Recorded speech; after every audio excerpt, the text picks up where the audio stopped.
धोखेबाज पति पार्ट 2। तभी दरवाजे की घंटी बजी। मीनाक्षी ने जाकर दरवाजा खोला।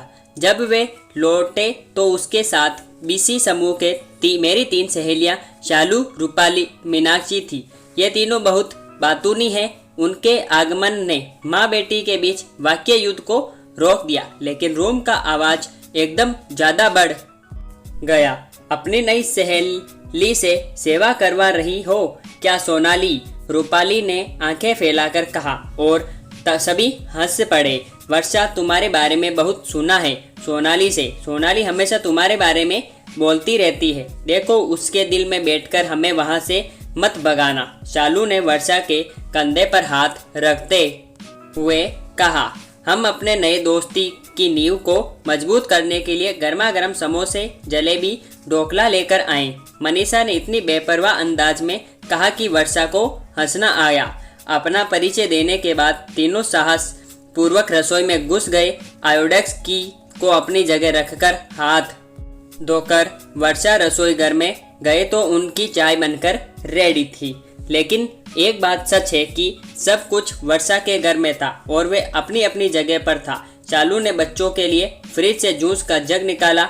हम सब चाय, समोसे, जलेबी या खा रहे थे, मजे में गपशप कर रहे थे। वर्षा के फ्लैट में ऐसा हंगामा कभी नहीं हुआ होगा। मेरी सहेलियों ने तुरंत वर्षा से दोस्ती कर ली। वर्षा भी उनसे बहुत खुलकर बात भी कर रही थी, जैसे हम पुराने परिचित हो। शालू ने शरारत भरे अंदाज में कहा कि सोनाली, वर्षा से दोस्ती करने से तुम्हें जरूर फायदा होगा। मैंने कुतूहलवश पूछा, कौन सा फायदा?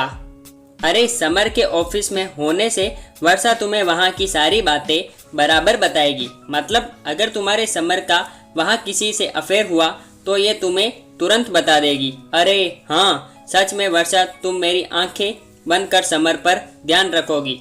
मैंने बहुत प्यार से वर्षा को कहा। वर्षा ने गाल एकदम गुलाबी हो गए।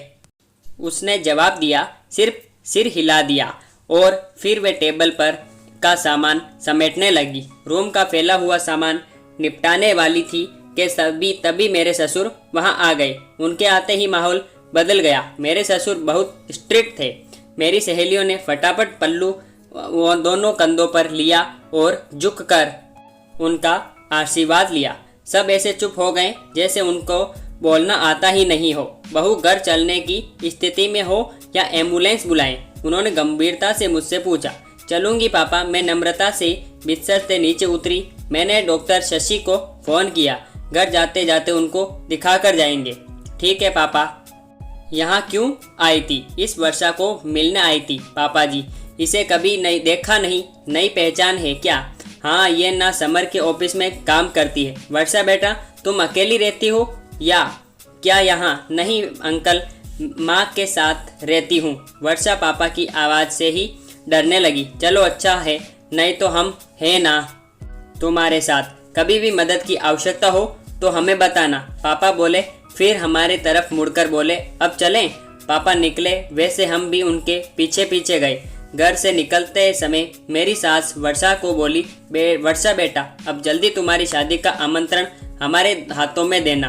देर हो गई तो अच्छे लड़के मिलते नहीं। वर्षा, तुम्हें हम हमारे बीसी ग्रुप की मेंबर कर लेंगे। मैं बाद में तुम्हें फ़ोन करूंगी। रूपाली के इस प्रस्ताव को हम सब ने अनुमति दी। तीनों बच्चे थैंक यू आंटी बोलकर बाहर निकले गए। लास्ट में मैं वर्षा को सपोर्ट लेकर घर से बाहर आई। वर्षा, इन सब की मस्ती खेलकूद तुम्हें खटका तो नहीं ना? मैंने उससे पूछा। नहीं सोनाली, ये सब तो बहुत भले इंसान हैं, वे बोली, पर मन में वे थोड़ी नर्वस हो गई थी। तो मैं कहती हूँ वर्षा, ये सचमुच भले इंसान है और सच कहें तो मुझे इनका ही आधार है। इनकी वजह से खुद को सुरक्षित समझती हूँ। हमेशा मेरी मदद करते हैं। मेरी गृहस्थी को कोई बुरी नज़र से देख भी नहीं सकता, क्योंकि इनसे झगड़ा करना, इनको चैलेंज करना आसान बात नहीं है। ऐसे इंसान नसीब से मिलते हैं। खुद को सुरक्षित महसूस होना ये बहुत बड़ी बात होती है। वर्षा ने गर्दन हिलाई। संभाल कर जाना, वर्षा ने कहा। हमने प्यार से एक दूसरे को अलविदा किया। सभी गाड़ी में बैठ चुके थे। मेरे मेरे अपने मेरी राह देख रहे होंगे। वर्षा का आधार छोड़कर मैं अच्छे से चलकर उनके पास पहुंची। मेरी कमर में मोच आई ही नहीं थी। सब कुछ तय किए मुताबिक प्लान किया था।